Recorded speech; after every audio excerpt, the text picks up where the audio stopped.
Let me share with you something that I see in the youth group, but I also see in the church at large, individual congregations.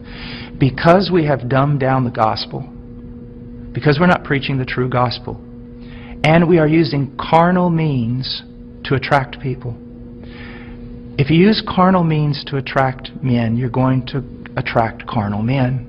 And you're going to have to keep using greater carnal means to keep them in the church. So what has happened is this.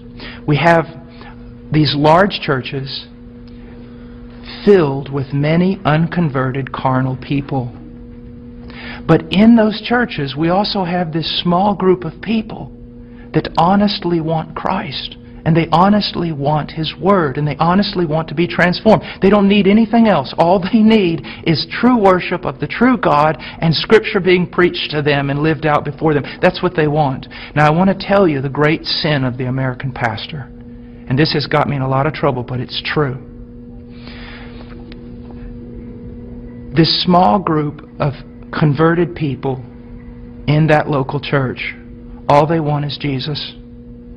And all they want to do is the right thing. They want purity, they want truth, they want Christ.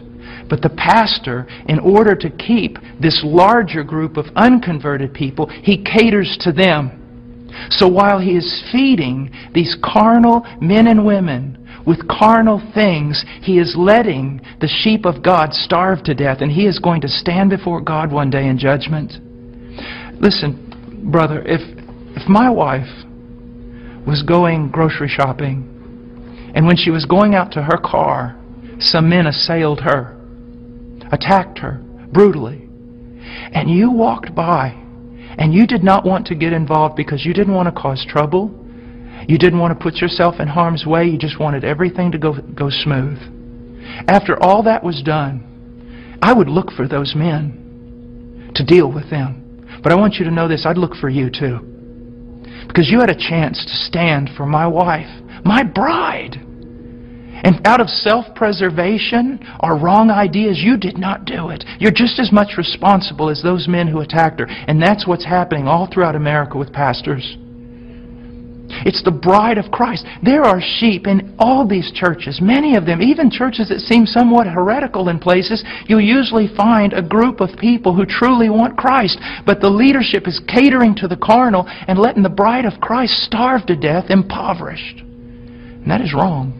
And there's going to be judgment for it. And the same thing is happening to the youth. I know young people that say, you know, Brother Paul, I listen to you all the time. And I said, well, what about your church? He goes, well, they don't preach this.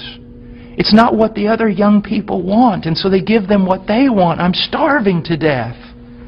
A little child of God, it would be better that a millstone be tied around your neck than you cause this little one to stumble.